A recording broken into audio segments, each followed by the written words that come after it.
103, we're going to go ahead and get started. Good morning to everyone. Great to see you all. Welcome to the very first Power Breakfast of 2024 of the Collective Empowerment Group. Very excited to spend this time with you all. My name is Dr. Bobby Manning. I'm blessed to be the president of the Collective Empowerment Group, and we're going to jump right on in because we have a rich discussion to have with you today, and our very own Senator Chris Van Hollen, who's just walking in now, so he can come on in and have a seat. Can we welcome him as he comes? Great to see you, sir. I am going to jump right on in. I'm going to have our newly appointed chaplain of the Collective Empowerment Group, Elder William Covington, come and give us, open us up in prayer, and then we'll have our strategic partner spotlight with Industrial Bank, and then we are going to jump into our discussion. Hey, Elder Covington. Good morning and welcome, everyone. Father, we do bless you and we thank you for the privilege and opportunity to serve our bodies of believers, to serve our community. I ask you to bless our time here today as we dialogue in Jesus' name. Amen. Amen. Now, one of the wonderful things about the Collective Empowerment Group is the connection that we have with our strategic partners. And there is one strategic partner that has been with us since day one. And I am super excited that they get to share with us a little bit about what's going on in their institution and in their bank. Many of you know that the Collective Empowerment Group began as the Collective Banking Group. And it was the relationship and connection that churches had with local banks that was a necessary move, a necessary power move, I would call it, in our county. And I'm grateful that we have this 30-plus year relationship with Industrial Bank. And we have Miss Jackie Bowles here to tell us a little bit about Industrial and what's going on. Can we welcome her as she comes? Hey, Jackie. Happy New Year, everyone. It's so good to be amongst you all again this morning. So all of you know the history, right? Industrial Bank is a third-generation African-American owned bank getting ready to celebrate 90 years in business this August. And so our formation, the essence of who we are is that back in 1934, our grandmamas and great-grandmamas and some of our mamas were able to make deposits into banks that some of us still support today under names. However, when it came time for us to get loans, to build houses, to send our children to college, we were met with closed doors. And so Jesse H. Mitchell and 9 other businessmen, one who actually had to pass in order to have our charter signed, formed Industrial Bank. So here we are, 90 years later, a CDFI, Community Development Financial Institution. And what that means is we reinvest 60% of our assets back into the communities that we serve. We do that through small business lending, home ownership, so that we can generate some wealth and transfer from one generation to the other, trying to close that all too familiar racial wealth gap. We also provide free financial literacy. And in 2016, we started going into Baltimore jail in person to work with youth, men, charged as adults. My first time walking into any type of institution of that sort, it changed my life. But now, we're still continuing to do that. DC jail, getting ready to go into Upper Marlboro jail. During the pandemic, we started to work with Tuberville and Lee Correctional in South Carolina virtually, because we have over 10,000 individuals that are incarcerated coming home on an annual basis, moving into our neighborhoods, moving into the neighborhoods of those that we love. And we understand that many of the things that land us in those institutions a foot back to the dollar, having it, not having it, having a relationship with it. And so we consider ourselves financial bank recidivism interrupters, because we are trying to address the needs to prevent that recidivism. So my president, and I'm like probably all over the place, so you could just leave it right there, Dr. Manning. My president wants me to bring greetings from B. Joel Mitchell, who you all know so well, and he gave me some specifics. And so I want to thank all of you that bank with us that had the patience to follow us through our core conversion. We just went through a whole systematic conversion so that we can leverage digitization, technology, so that we can meet the ever-changing demands, particularly for the youth that we're trying to attract. And so that occurred in July. We are still dealing with some of the ancillary issues issues, but we're moving forward. We opened Benning Road, 3443 Benning Road, right next to the Chateau. We opened that in November, and we're working on bringing another branch to Prince George's County, Harry S. Truman Drive. That's going to be something to behold, you all, and that should probably come, I'll say August, but no later than Santa Claus, okay? Last but not least, we are focusing on growth. We are really, in order for us to really be able to reinvest in the community, we need comprehensive relationships. We not only need a checking account or a savings account, we need mortgages. We do residential mortgage. We provide commercial mortgages. And so we need your total relationship so that we're able to continue to fulfill our mission, which is to empower the communities that we serve and interrupt those ills of society that don't serve us well.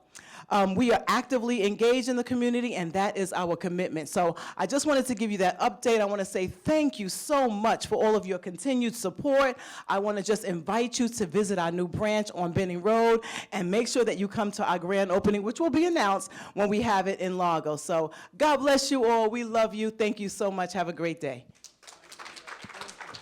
Thank you so much, Jackie, and thank you to everyone from Industrial Bank. What about Industrial Bank family? Everybody who's here from Industrial Bank, I know y'all all over the room. Good to see you all. Thank you all so much for this long-term relationship that we've had with you all. I know in our community we talk often about the dollar bouncing. Isn't that something that we say often, that we want our dollars to bounce? And we praise God and appreciate all of our black banks, and that ensure that the resources and our expansion goes back into our communities. I want to take just a few moments. The first Power Breakfast of the year is normally an opportunity for me to give a brief state of the CEG address, and I'm going to try to do that incredibly briefly. But before I do, I want to take a moment and welcome any of our guests. If you're hanging out with us for the first time, this is the one part of the Power Breakfast that feels like church. But if you're here for the first time, or let me say this, if you're here for the first time or the first time since the pandemic, how about that? Would you wave your hand at us so we can see where you're from? Wow, look at that. Look at that. Can you just tell us who you are? If you waved your hand, can you just tell us briefly who you are and where you're from, if you don't mind? I'm Brenda Metro from Metropolitan Baptist Church. Metropolitan. Beautiful. Thank you and welcome. I am Deborah Good from Metropolitan Baptist Church. Welcome to Metropolitan. Welcome to our friends from Metropolitan. Do you want to do this? No. Yes, ma'am. Ernell Lawson, First Baptist Church of Highland Park's in the house. Yes, ma'am. Good morning, everyone. I'm Dr. Laura Hargrove, the Governor's Interfaith Outreach Director here on his behalf, and it is good to see him and all of you. Welcome, Dr. Hargrove. I was going to call your name because I got your card right here. We are so glad that you're here. Please send our regards to the governor when you can. Yes, sir. Pastor King, my guy. We love our Impact One family. Of course, Pastor Juan Wilder is in the building. Yes, ma'am. I'm Adenia Bradley. I'm the CEO of Mission of Love Charities. Nice to see you. Thank you for being with us. That's Miss Nell. How are you? Good morning, everyone. Good morning. I'm Nell Johnson, and I'm actually sitting in for Derek Leon Davis. I think he joins you periodically. Yes. My church is Conti A. Zion Church in Washington, D.C., near your new branch. Beautiful. Good to see you, Miss Johnson. Yes, sir. Thank you so much for being with us, all of our Industrial Bank family. Oh, we got some more. Oh, yes, sir. Pastor Bago. Good morning, Jermaine Bago, pastor of Center Point Baptist Church. Antoine Thompson, I did come last meeting, I came late. Greater Washington Region, Clean Cities, also member of First Baptist Church. Beautiful. Thank you so much for being with us. Pastor Bago in Centerpoint is one of our newest members of the Collective Empowerment Group, has joined over the past few weeks in connecting with the Collective, and we're extremely grateful and excited to have all of you with us. I just want to share just a brief recap of what the Lord did in the life of the Collective last year. We added 2 new strategic partners, and we lost count of how many churches joined the Collective Empowerment Group, and that's why it didn't make my my presentation there. We did our gas station takeover for the second time in 2023.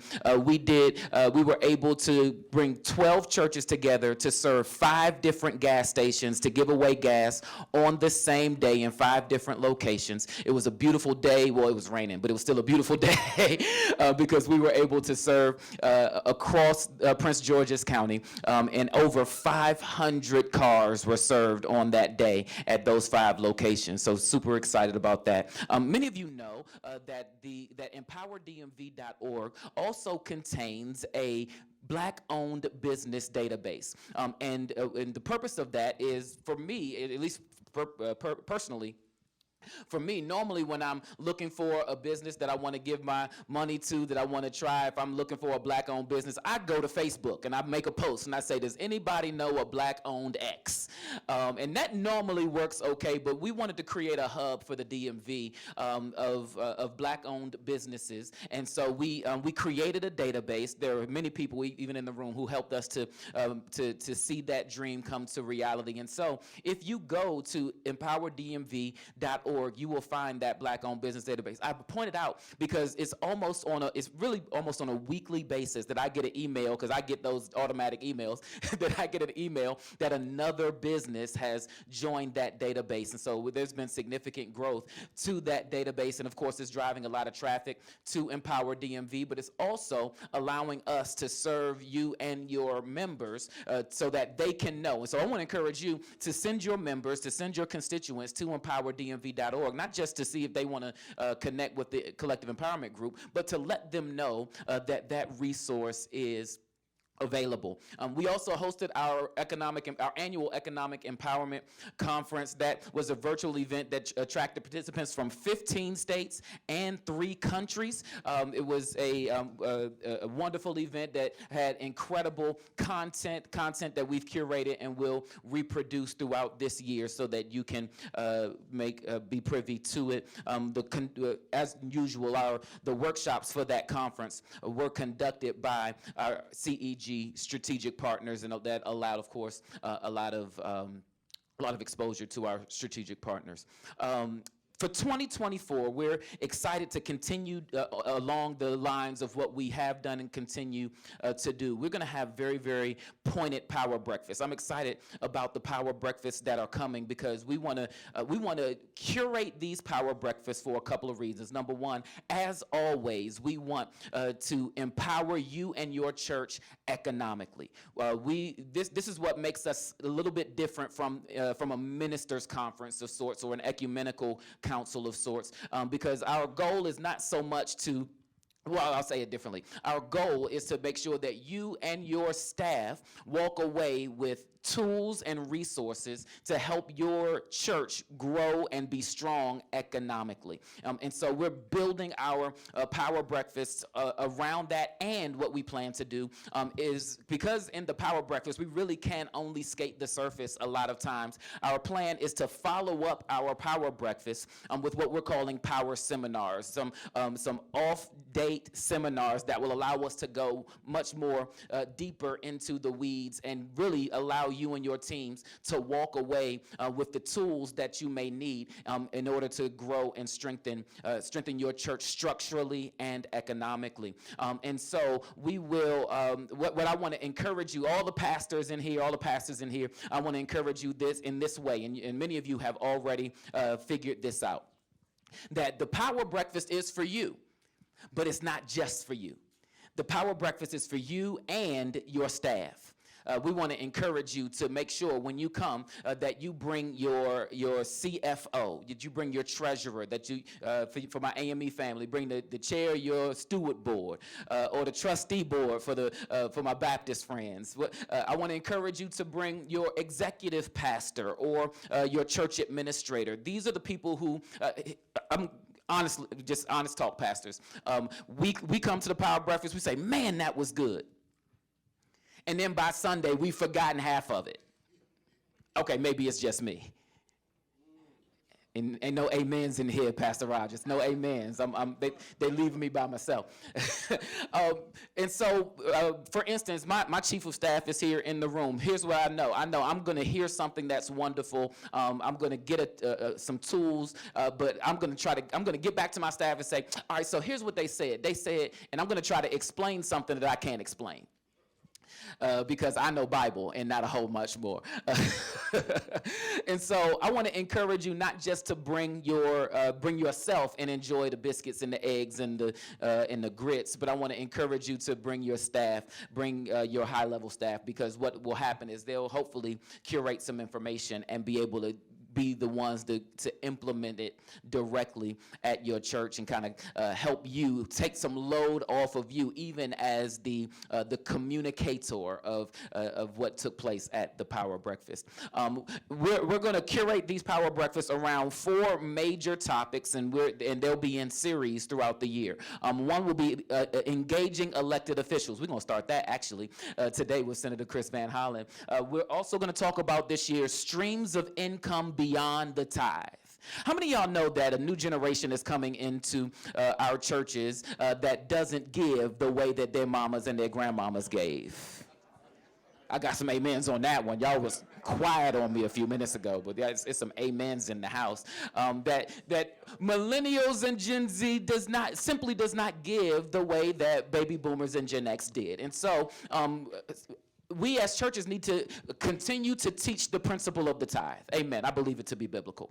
And there are so many things that we should be leveraging to ensure that we can allow the tithe to go to ministry so that the things that we're leveraging can go and pay the bills, and we won't have to worry about whether or not somebody is going to give their $5 in the Cash App, because we are strong financially either way. We have a lot of resources in the Collective Empowerment Group through our strategic partners to help to make sure that you all are able to do that. And we're going to have a series of Power Breakfasts talking about that. We're going to talk about legally protecting your assets. Church members, church staff, what is your number one asset at your church? Anybody? Your number one asset. Say it loud. The pastor is your number one asset. Here's why. The banks will ask you, how old is your pastor when you come for a loan? How long will he or she be there? Because they know, I'm not speaking for y'all, but there's some amens over here in industrial. They know that nothing creates a uncertainty financially more than a pastoral transition.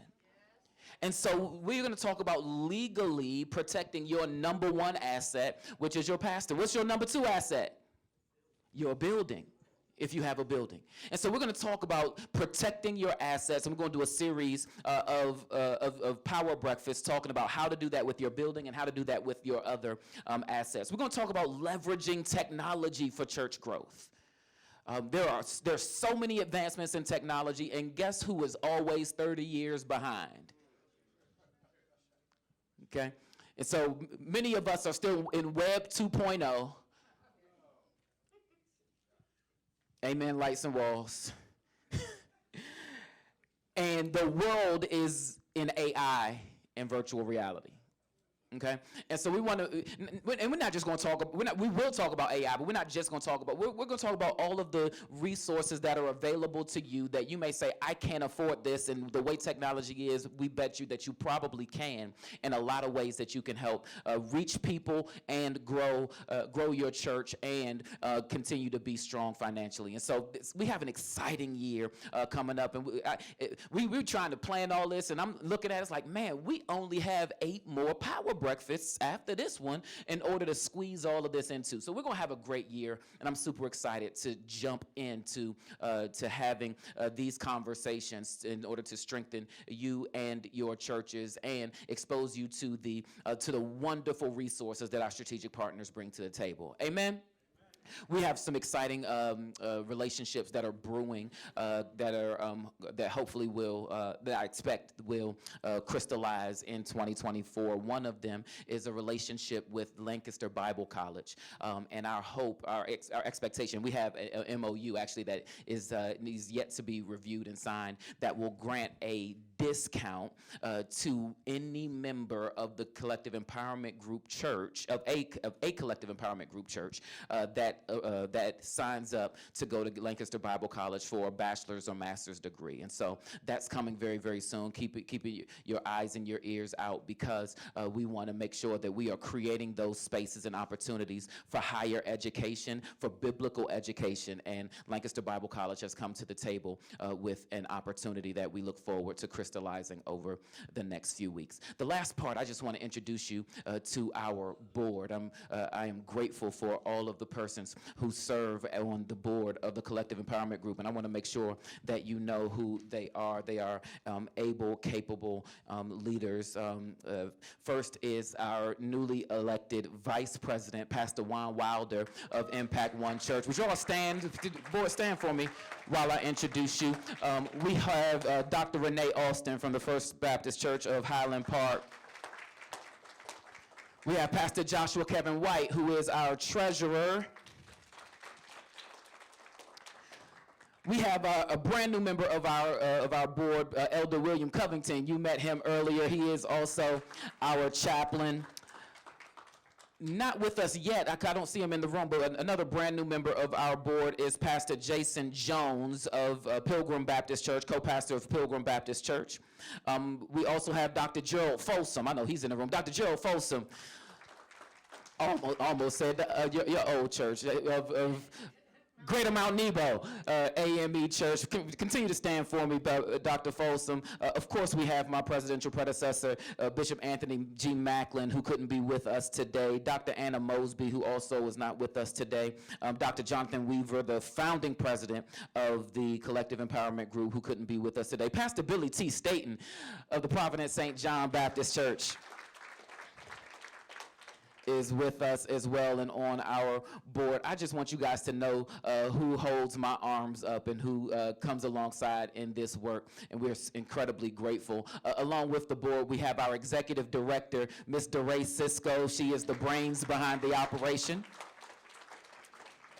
And we have our legal counsel, Mr. Majette Parker, is in the building as well. I'm grateful for him. Thank y'all so much for being on the board. Thank you all for the time, energy, and effort that you all put into being. I'm going to disturb you for 1 minute. You Yes, said sir. somebody to hold your hand. I just have to recognize the First Lady of the Collective Empowerment Group, First Lady of First Baptist Church of District Heights.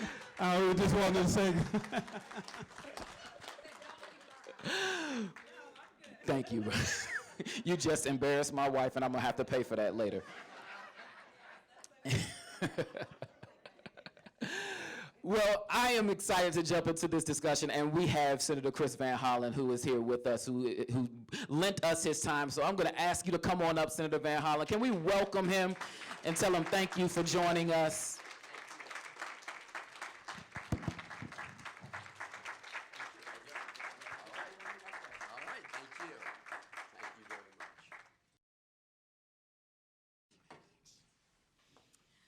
They gave us the high seats. We might have to grab these microphones. Okay.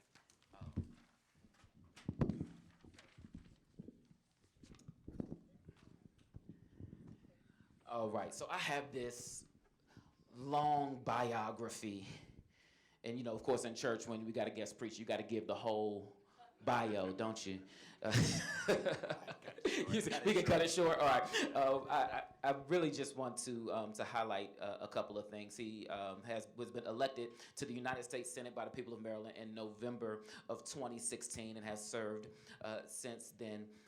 He started his public service as a member of the Maryland State Legislature, and he was elected in 2002. He was elected to represent Maryland's 8th congressional district, in the House of Representatives. He served as a member of the Democratic leadership leadership and was elected by his colleagues to be the ranking member of the House Budget Committee and to protect vital interests like Social Security and Medicare.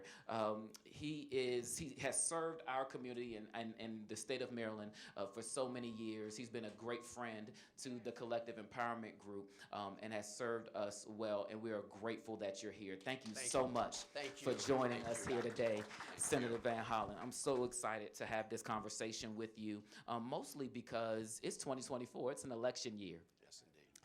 And many of us as leaders, we try to enter into the election years very carefully, but also very strategically. And I'm sure that's the same, of course, for you. Everything kind of gets turned upside down in election year, and right side becomes up, or up becomes down, and things that would make sense in other years don't make sense in an election year. Could you talk about, first, how important this 2024 election is, but then also talk about how that affects you in your everyday, and how the Senate gets kind of weird when there's an election year coming up, and there's an election, of course, in November coming up. Yeah. Well, if I could first, Dr. Manny, thank you for that introduction. Thank you for your leadership here at the Collective Empowerment Group and what you do in the community. And to all of you, it's great to be back here with the Collective Empowerment Group.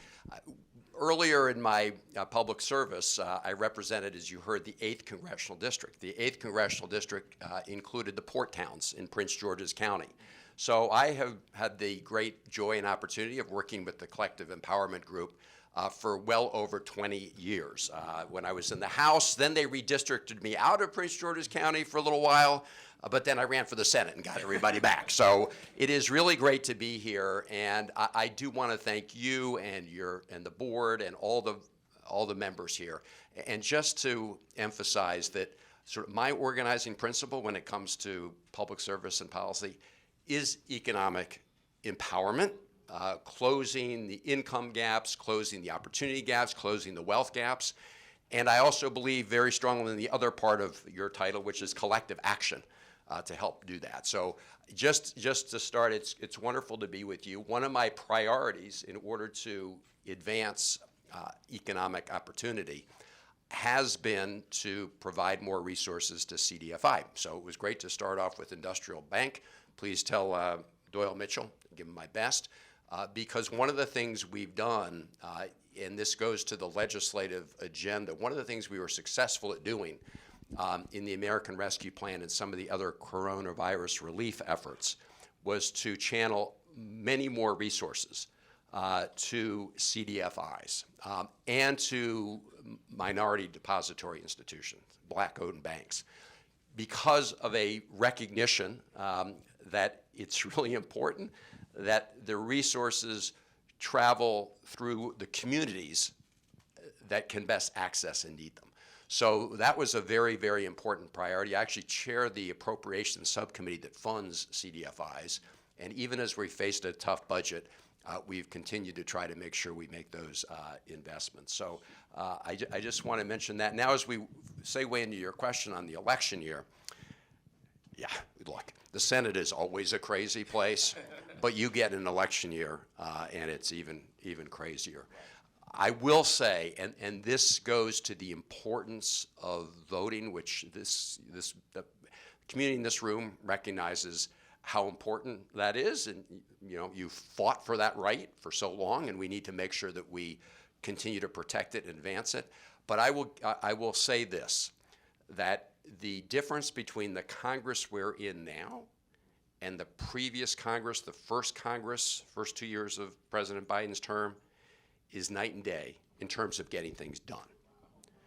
In the first 2 years of this administration, we passed historic legislation that has helped communities across Prince George's County, Maryland, and the country. We passed the American Rescue Plan, first of all, to get us out of the depths of the pandemic, both from a health perspective and the economic perspective.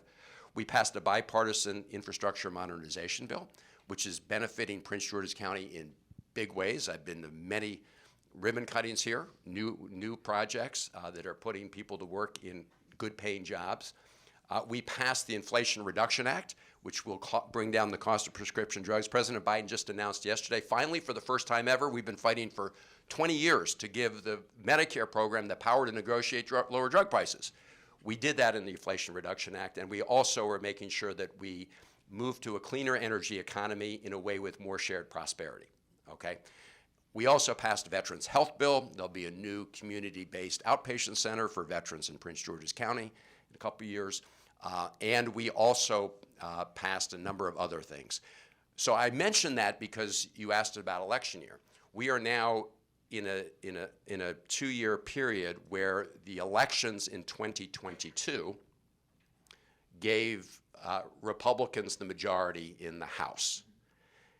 And in the last 2 years, unfortunately, we've not been able to move forward with a big aggressive agenda. We are much more, as a nation, playing defense. We're simply trying to keep the federal government open right now. We've prevented the government shutdown, but if we don't get things done on March 1st and March 7th, we're facing these cliffs on a government shutdown. So while we were able to do a lot when we had a majority who believed in economic inclusion and collective progress, right now we are in a holding pattern. Now you're seeing already Donald Trump's impact on the House right now, because we're also trying to put together this national security bill to help Ukraine. My view is we've got to provide humanitarian assistance to people in desperate need in Gaza. This has been a priority of mine, addressing what is a terrible humanitarian situation in Gaza. Also providing relief to on hunger in Africa. You know, Pastor Weaver, I think, was one of the founding members, worked very closely with him on the Weaver School in the DRC, but also on hunger in Africa. So these are all things we're trying to get done. And I'll wrap it up here, but you know, part of this deal, Republicans said if you want to provide this assistance to Ukraine and and humanitarian assistance and other assistance, we have to address our border issue. We said we do need to address our border issue. There's no doubt about it. We need more border security. We also need a more sane immigration policy that addresses the dreamers and gives them a chance and all those things. So what happened was we ended up having this negotiation on border security, and there is a deal. Now, all of a sudden, Donald Trump is attacking this bipartisan deal that will help address border security issues. But guess what? He hasn't read it, because nobody's read it yet entirely. I haven't read it yet entirely. It's going to be released in a couple days. Why is he attacking it? Because he can't stand the idea of a photograph at the White House with the signing ceremony that not only, you know, addresses the national security issues overseas, but also deals with the border, because that would take away the issue of border security for him. He wants the politics of the border issue rather than working in a bipartisan way to support this agreement. So this is the political season. I mentioned the first 2 years of President Biden's administration and the Democratic control in the House and the Senate, because we were able to get a lot done. It changes dramatically. Every vote matters. In the House, you're only talking about a margin of a few votes. In the Senate, it's 51-49. We have a lot of big Senate races up this time, along with the presidential race. So, and we have to, together, and I'll end here, young people, we need to make sure young people recognize the importance of the vote. I know a lot of people say it doesn't matter. It matters hugely for our collective future and for collective empowerment. Sorry for the long answer, but it was a big question. No, good to be with you. It was a thorough answer, and we appreciate it, because one of my follow-up questions is what is currently dominating the Senate's agenda, and it sounds like, as you're saying, that you're kind of in a holding pattern, that the Senate is in gridlock. How do we then? What is your expectation of what will happen in the Senate and the House, for that matter, between now and November, or does everything kind of stop while election season's happening? Excuse me. Well, it doesn't. it doesn't stop, but it does move more slowly, especially when you have a situation like we do now, where one party has the majority in the Senate and the other in the House. So there are really three things that are moving. One I mentioned are the annual appropriation bills to make sure we keep the government funded, and that we keep the government funded at decent levels so that we can fund Head Start, K through 12, healthcare programs, make sure that Social Security Administration keep its doors open. All of that is right now being negotiated. We finally, just within the last 3 days, got an agreement on what's called the top line, so we know what the overall amount and we finally allocated it among the committees. The question will be whether in the House of Representatives, this speaker is able to get whatever we agree to through, because a lot of his members were against. So that's one thing. The other I mentioned is the national security package that has a number of components. Happy to dig into the pieces of that. That is where that border security piece is. The third issue is interesting. It passed the House the other day. It was a tax package, tax policy package. Actually passed on a bipartisan basis. And it's kind of a bargain. The good part of the package, the really good part of the package, is dealing with the child tax credit. One of the things we did in the American Rescue Plan was that we increased and made refundable the child tax credit, which helped cut in half child poverty in the country. But we only cut child poverty in half for about a year and a half, because it then went away. It was sunset. And so Democrats would like to continue that, and this bill would extend it at least another 3 years. It's coupled with a number of business tax credits. Some of them are good in my view, which like the R&D tax credit to allow businesses to deduct their R&D. Some of them, in my view, are not necessary. They're more giveaways.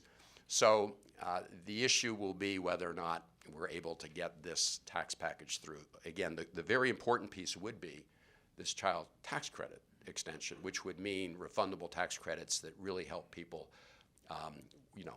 with lower income families with kids. That would be a big benefit. So those are kind of the three things there are lots of things we'd like to do. I mean, I'd like to pass the John Lewis Voting Rights Act. All of that could happen, but it will only happen if two things happen. One, the Democrats have to hold the Senate and win the House, because the Republicans in the House just aren't going to bring up the Voting Rights Act, nor are they going to bring up any of the criminal justice reform acts, the George Floyd Justice and Policing Act. They're just not going to bring it up. So that has to happen. The other thing that has to happen to pass those two bills I just mentioned, and this is we have to change the filibuster in the Senate. Because one of the things that happened even during those first 2 years of President Biden's term, when we had a majority in the House and the Senate, many of the good things we were able to do was through this process called budget reconciliation.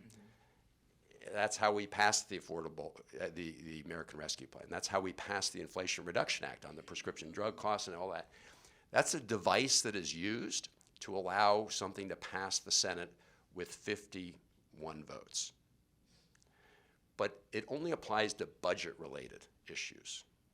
It does not apply, for example, to voting rights. And in my view, it's a nutty system when you have a way to get around the filibuster, which requires 60 out of 100 votes, for things like tax cuts or good things like reducing the cost of prescription drugs. But a filibuster can block the John Lewis Voting Rights Act. So we have to get rid of that, because what it does is empower a small minority of senators, sometimes from states like Wyoming, that have less population than the District of Columbia. And by the way, we should make the District of Columbia a state and make sure that the Voting Rights Act. But we can only do that as well if we change this requirement on the filibuster. So I mention that because elections, as everyone in this room knows, are enormously consequential. And those are the kind of things we can do if we pick up a majority in the House and keep the Senate. These are going to be such tight races. In the Senate, in the Senate, we have to defend seats. We, the Democrats, have to defend seats in Montana, in Ohio, in Nevada, in Pennsylvania, in Arizona, and Republicans don't have to defend many seats anywhere. Just to give you an idea of what a tough political environment is for Democrats in the Senate, our number one pickup opportunity is Texas. That gives you an idea of just what political terrain it is this year. So every vote counts here in Maryland. I'm just going to put a plug in. Our senator is our senior senator, Ben Cardin. I want to thank him for his great service. He has done an amazing job, and he's running through the finish line. But we're going to have a new senator, so I'm just going to take the editorial privilege. Don't want to get myself in trouble, but I think you've got a great county executive, Angela Alser-Brooks, and I've been supporting her as a partner in the United States Senate. But that race, we'll see that play out, but it is important that the Senate remain Democratic.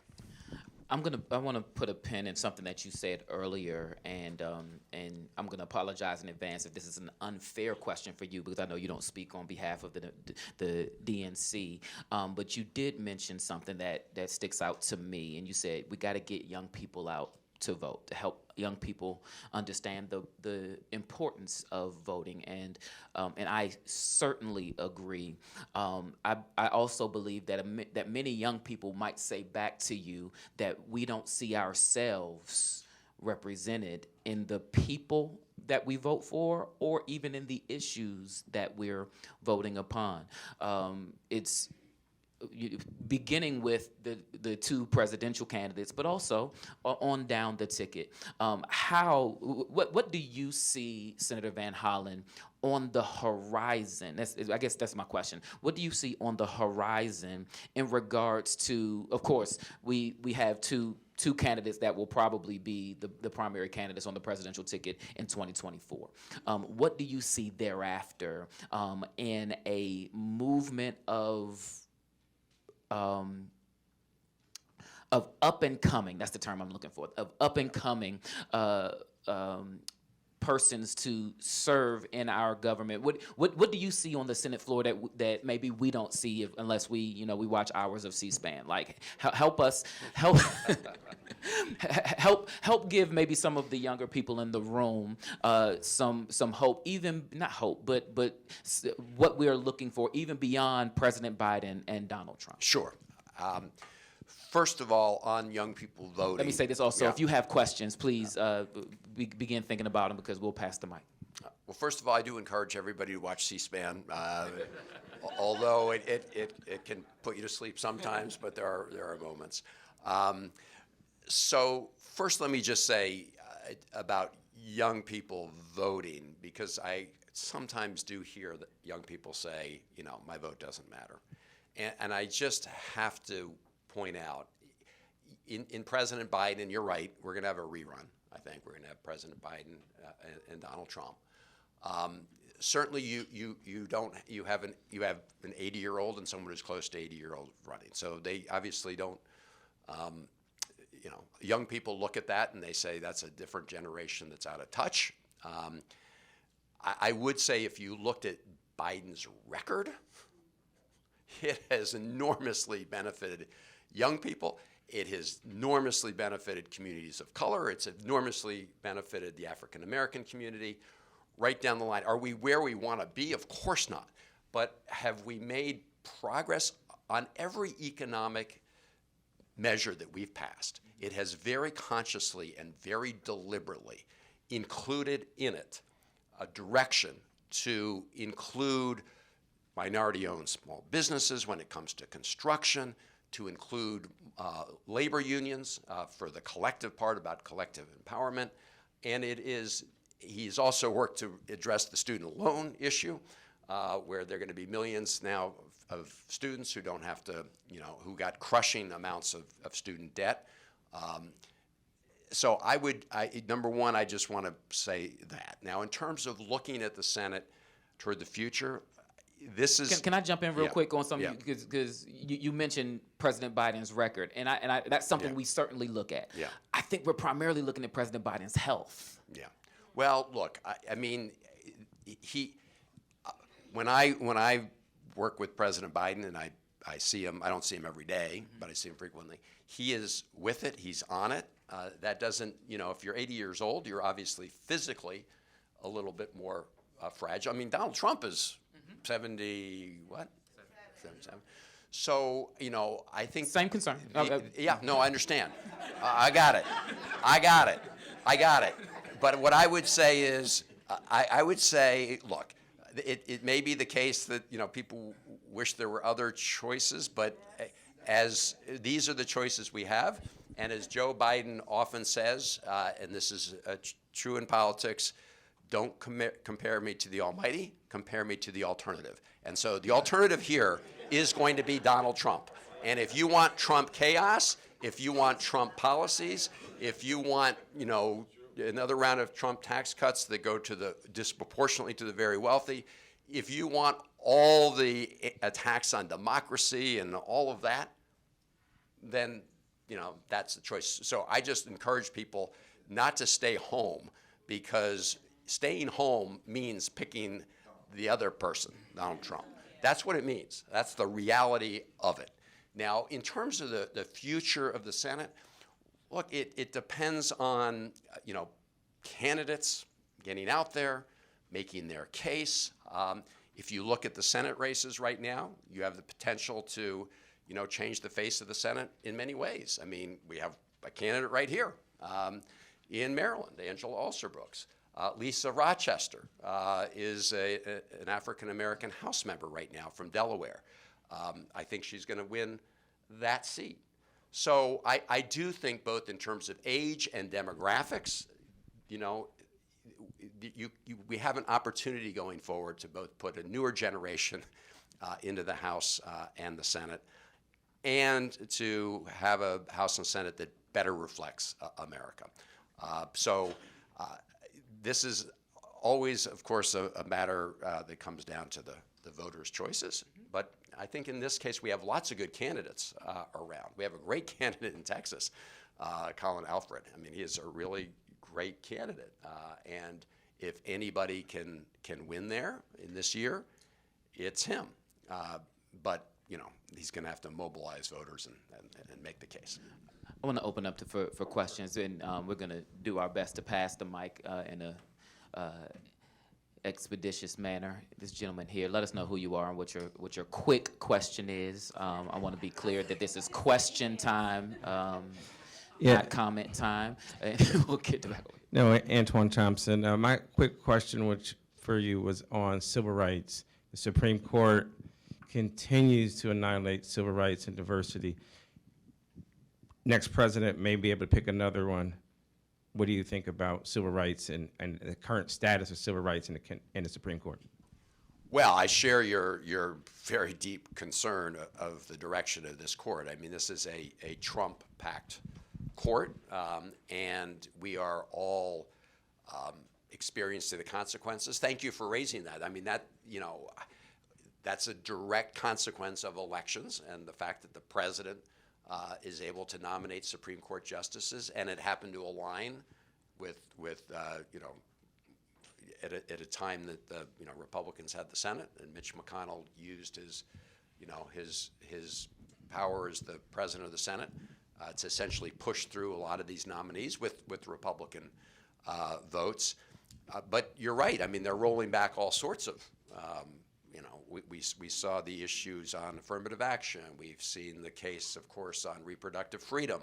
I mean, we've seen case after case where this court is rolling it back. So I will say, in the Senate, when you ask me what we are doing, and I should have mentioned this, in times like this, where it's, even if you get a good bill out of the Senate, it can't get through the House. We do spend a lot of our time on judges, and we have confirmed a record number now of judges. I mean, Trump did appoint a lot of judges to federal benches, but Joe Biden is catching up now. The Supreme Court is a different story, right? Because with one very important exception, which is Justice Jackson, which was a great moment and choice.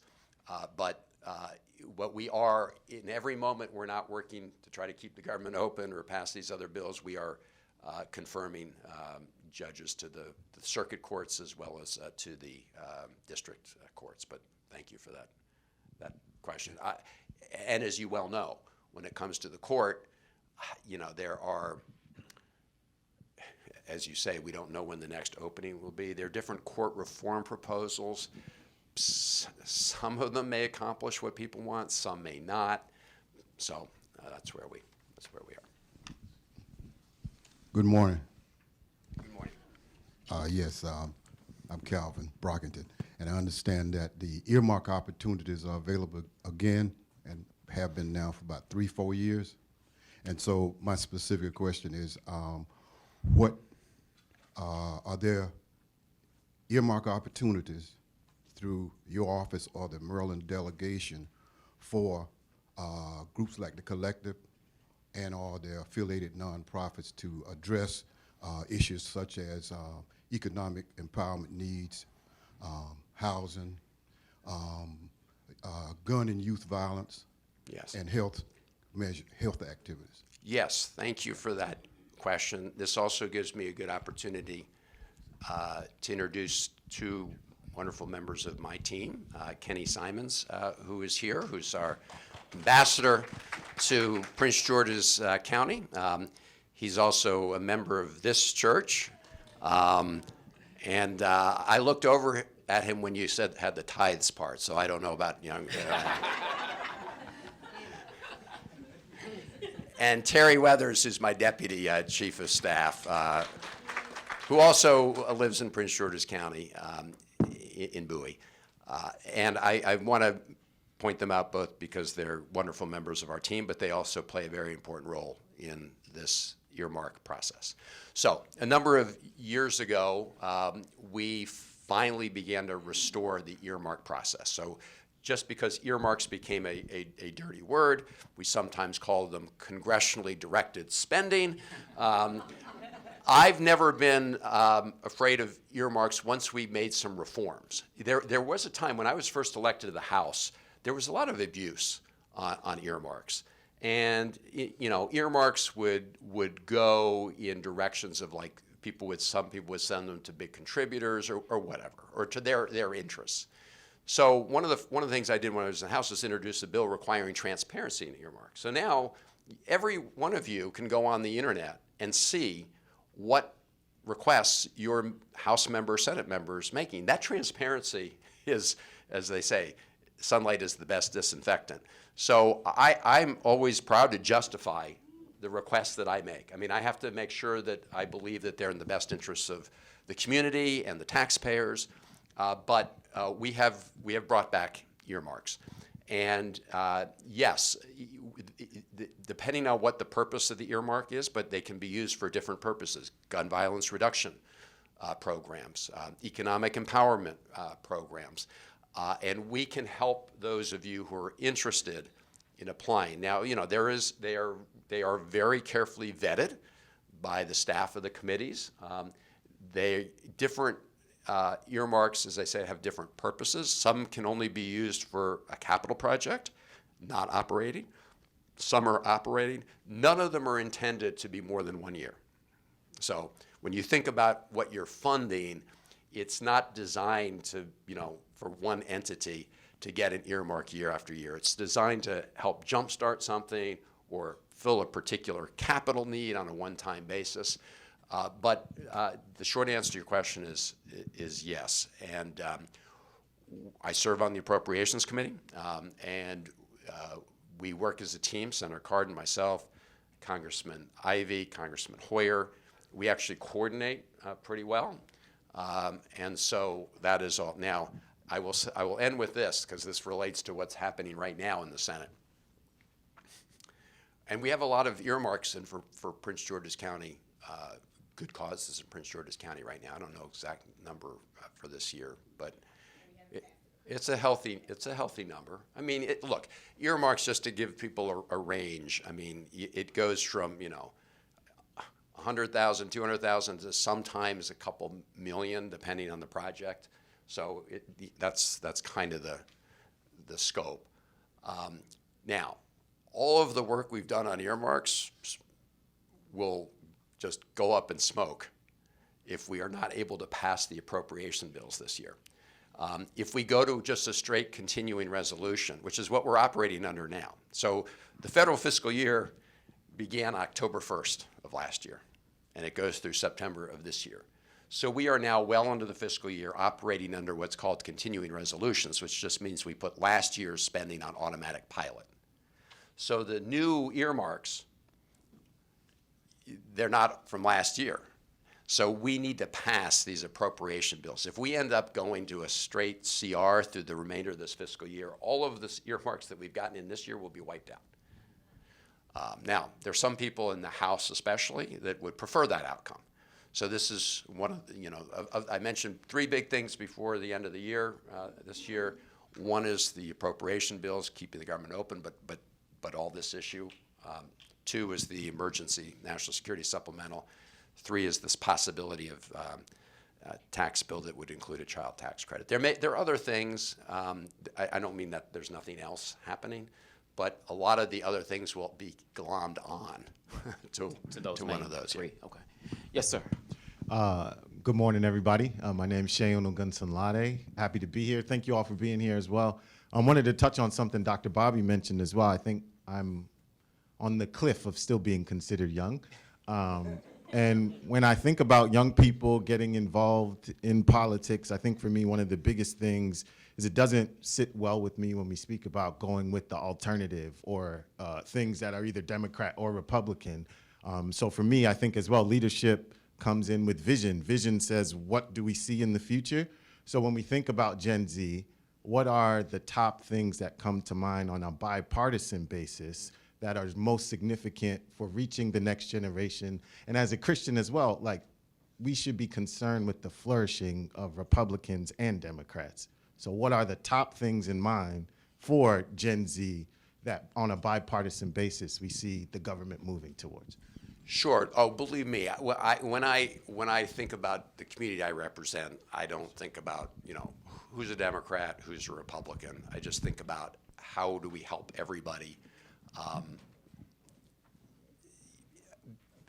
be put in a better position to achieve their dreams and their goals. So I do think a lot of this does surround sort of the economic empowerment theme. I think it begins with early education. I mean, I'm a big believer that we need to invest more in Head Start and early education. We have to fully fund our K through 12 schools. We have to make sure that people have a range of opportunities to be successful, right? From community college after high school to work in all sorts of trades. But we need to make sure that work pays, which is why when it comes to apprenticeship programs and making sure that we empower those programs and open them up to everybody, that creates a path to opportunity. I think Industrial Bank mentioned some of the issues of second chance. That is a big goal. We need to make sure everyone has a first chance. That's why I focus on the education and all those pieces. But we also need to make sure that people who have got caught up in the criminal justice system have a chance after they've served their time. And so I also been very focused on that. Some of the earmarks that we've secured are designed to do that. Look, I think when you talk to young people, you get a whole range of issues, including climate change. And that is obviously an existential issue, literally, for the planet. And that is why we passed the Inflation Reduction Act. The name doesn't say it, but that is the biggest investment in clean energy. I work very hard to create what's called the Green Bank. You'll be hearing more about it. The EPA is about to, name those who competed to be essentially the recipients of these funds that are going to be recycled for clean energy purposes. We were very deliberate about making sure that they could be directed and leave no community behind and support all sorts of businesses. So I think for young people, what, you know, I hear, and I'd be interested if you hear differently, but a lot of the issues, cost of healthcare, clean energy, climate change, opportunity, these are all issues that they deeply care about. Connecting with them is more challenging in this media environment. So many young people communicate, you know, through their social media, you know, friend groups, and don't get as much of the news through, you know, sort of traditional media sources. So I do try to go to college campuses, to schools, to you know, to schools as much as possible. So that was a long answer to your question. I would welcome any additional ideas for how we do. I do want to make sure, I talked about being deliberate in terms of decisions on investment. I do want to mention the FBI. We are in Prince George's County. We worked for years, I mean, we worked for decades to bring the FBI to Prince George's County. And I mention that because one of the many arguments, this is the best place for the FBI headquarters, Prince George's County. But one of the arguments we made was that Prince George's County has been left behind compared to some of the surrounding counties when it comes to office space, you know, federal government office space. I mean, there are many federal agencies here, but one of the arguments we made, and rightly so, was that that Prince George's County, you know, is the right home for the FBI, and it will also greatly benefit the Prince George's County community and economy with the jobs and opportunities it will bring. And that was also part of a deliberate decision. Thank you, Senator. My name is Devin Martin, and I appreciate you being here. First, I want to applaud you for everything you have been doing on behalf of Maryland and the federal system. We appreciate you. I do have, as a millennial, one of the millennials in the room, I do have a more serious question. While I am concerned about health care and student loans, I am gravely concerned about the calls for a ceasefire in the Middle East. I think that any time that we have a government that is 20% of our federal budget, 1 to 3 expenditures is defense, and we are constantly involved in these global conflicts. You know, I want to hear, you know, your position on that if you're able to share. And particularly, I'm seeing pressure and movement amongst local governments. Chicago just passed a resolution. DC, even Prince George's County consider one now, asking the President Biden to support a ceasefire. And members of clergy, even in this room, are supporting that. What is your position on that? So I'm one of the members of the Senate. There are not many of us who've called for a ceasefire and a release of the hostages. So I think that we have to get to that point, and we have to get to it now. And I'm glad you raised this issue, because I think, you know, we were all horrified. We were all horrified about the attacks that took place on Israel on October 7th, the Hamas terror attacks. But as I said in a piece I wrote in the Washington Post, an op-ed, you know, it could be a just war in the sense that, yes, Israel has the right to self-defense, but it has to be fought justly. And as of today, we're talking about 26,000 people who have been killed in Gaza, Palestinians. 2/3 of them are women and children. This is unacceptable. And I have been very strong and very clear in calling upon the Biden administration to do more to effectively implement what they say they're asking of the Netanyahu government, which is to reduce the number of civilian casualties, and which is to address the humanitarian crisis. I went to the Rafah crossing about 4 weeks ago with a colleague of mine, Jeff Merkley from Oregon.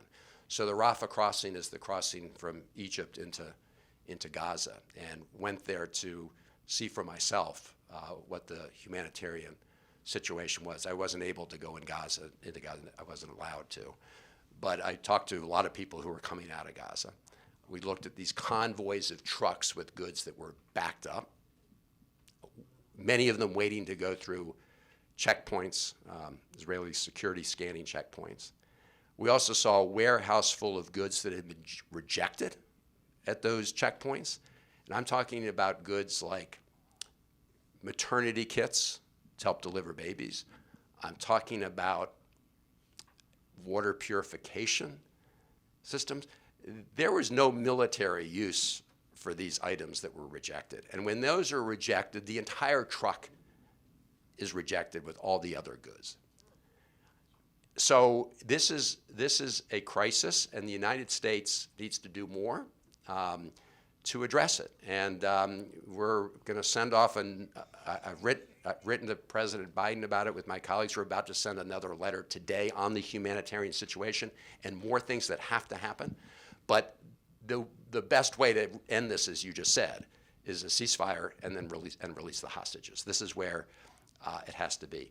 Let me just say, because I do think this is going to be a really important issue for our country, and this matters to young people and old people, that the situation for Palestinians long before October 7th was intolerable, both in Gaza and on the West Bank. And I've been heartened about the voices we have heard from black ministers around the country, including a lot in Atlanta and in Maryland. And I would encourage everybody to really look deeply into this issue, because the president is rightly saying that the only long-term solution here is a two-state solution. This is true, but what has happened over the years is on the West Bank, while we have been saying we should have a two-state solution, you've seen continued settlements, illegal settlements and outposts. So the amount of land that is available for Palestinians on the West Bank has been squeezed smaller and smaller. So it's gotten harder and harder to do a two-state solution. This is really, in my view, the last gasp. And the United States has a moral obligation to do this. The United States helped lead the way in 1948 for the creation of a state of Israel through the United Nations as a refuge for Jews who had been slaughtered in the Holocaust. In my view, that was the right thing to do. But that resulted, as you know, in displacing Palestinians. A lot of people in Gaza now, Palestinians, are people who used to live in what is today Israel. West Bank, Jordan, Lebanon, all of these, Syria, had Palestinian refugees. And we need to address this once and for all, because it is a situation where Israelis have to be secure, but it is also a situation where, as we say, you're not going to have peace unless you have a just resolution of the Palestinian issue.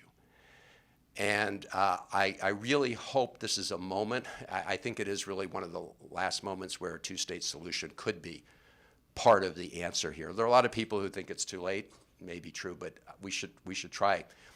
And regardless, we need to make sure that there's more justice for Palestinians. You know, I first got involved in public issues when I was a student at college. I got involved in the anti-apartheid effort to get our college to disinvest from companies that invested in South Africa. And I mentioned that because Nelson Mandela famously said that, we are not free in South Africa unless the Palestinians have freedom too. And if you go to Ramallah, there's a statue to Nelson Mandela. And Bishop Tutu spoke out on these issues as well. And I know it's a long answer to your question, but I do think it's way overdue that we as a country use our influence and leverage. And the Netanyahu government right now is a super right-wing extremist government that has a lot of individuals in it who have a history of racial incitement against Palestinians. There are people like Ben Gvir, Smotrich, and the United States needs to do a lot more in this area. So I'm glad you asked it, and I'm sorry for the long answer. And so let me follow up and say what will happen. You've expressed what you think, and many of us agree with the sentiment. What can we have an expectation that there will be U.S. I don't know if intervention is the right word, but even just a shift in our own narrative on this side, or even supporting the ceasefire? Has that ship sailed, or is there something that can yet happen in this as it pertains to?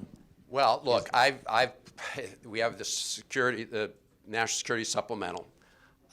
I've proposed an amendment. I have 18 of my colleagues who are co-sponsors that says that any time the United States transfers weapons paid for with taxpayer dollars to any country, Israel, Ukraine, no matter what country, they have to get an agreement up front from that country on two things. One, that those weapons will only be used in compliance with international humanitarian law, and there has to be a clear indication that if that line is crossed, that the president will take that into consideration in terms of any future activity. The other requirement, and again, this applies to all countries that receive U.S. military assistance, is that a country that's receiving U.S. military assistance has to cooperate with U.S.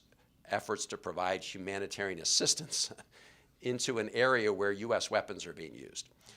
So, look, these are all going to be part of the debate. I filed that amendment. I don't know when the supplemental is going to come up. If it's going to come up, it has to do with these border issues. But these are issues that we will insist on having a vote on, and we will keep pushing. We've got a room, Senator Van Hollen, full of faith leaders, business leaders. We want to be wise in how we engage in civic issues. How can we, as faith leaders,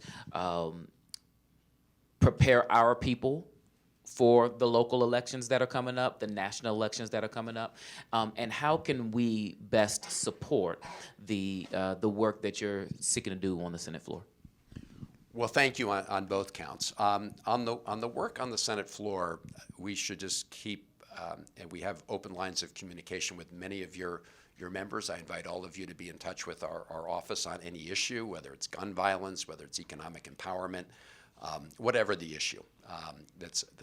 Or just, we want to also make it clear we're available on constituent matters. I mean, we have an entire, our Maryland offices are all focused on, if somebody's having a problem getting their Social Security or having a real problem in their, where we can be helpful, we want to work on those things. In terms of the election, so I'm fortunately not myself up this year. I just reelected in 2022. I want to thank all those for your support. But just like everyone in this room, my future is on the ballot this year. And so I am going to be working very hard in Maryland to elect people who share our values and our views and our priorities. And I'm going to be working nationally to support my colleagues, especially in what we call those battleground states that I mentioned. And of course, I'll be working to elect President Biden, both because I think he has done really good things. That is the main thing, and I'd like to see him have the opportunity to do it for another 4 years. So that's the main reason, but also because it would be disastrous if we saw his opponent, likely opponent. So we are going to be organizing as time goes on, and I want to thank Governor Moore, who's first of all, it's great to work with him as the governor. I can tell you, thank you and the team. The previous governor He also, he did some good things. I get that. But he would never, when he went around the state, for example, the federal government provided lots of funds for better connecting people to the internet, to address the digital divide, which is an issue that is important to people no matter where they live, urban areas, rural areas, right? So we in the American Rescue Plan, we had a lot of money. And the governor went all over the state of Maryland announcing new, and it went through the state. The money's traveled through the state. He'd go out and announce, all this money that people thought he was providing. Well, he opposed the American Rescue Plan. He said we should vote against it. None of that money would have been there. Anyway, I only say that because Governor Moore, recognizes we have a partnership between the state government and the federal government and local governments. We work very, very closely together. And we are going to be working together in the upcoming elections. Our neighboring state, I would say for Marylanders who are interested, our neighboring state of Pennsylvania is going to be a tough election. It's not going to be as tough as Ohio or Dakota, but it's the closest state. We also have an election in Virginia, Tim Kaine, and then Bob Casey's up in Pennsylvania. Bob Casey has a very, very wealthy person running against him. So anyway, we will be organizing, the governor and I and others, efforts to go to Pennsylvania. So these are practical nuts and bolts campaign things that we'll be doing as it gets closer to. Gotcha. Thank you. I'll end with a spiritual question because I am a pastor and we've got a room full of pastors. How can we be praying for you? Well, I appreciate that because I think we all have a common goal. We're sort of we approach the mountaintop in different ways, but I share your goal. So I appreciate your prayers. I appreciate your translating faith into action. And I will say there was it's good news that I've sort of forgotten. About 2 years ago, was it? I had a stroke, and it was pretty scary. I mean, it was not a major stroke. I was lucky, but I did appreciate prayers then and prayers now.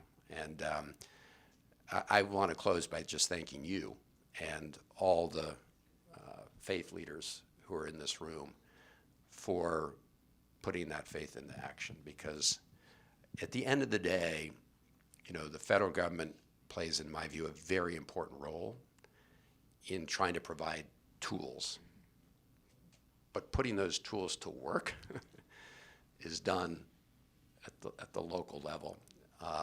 And then there's also all the other good work, of course, that's not connected to government at all, that's connected directly to churches and other faith institutions. So thank you, and thank you for what you do, and we want to make sure that we continue to empower the Collective Empowerment Group. Well, let's say thank you to Senator Chris Van Hollen for being with us. If it's okay with you, we will pray for you right now. Absolutely, thank you. And begin the transition. Our Lord, we thank you for this conversation and so many topics and issues that are important to the welfare of our country, important to the welfare of our people.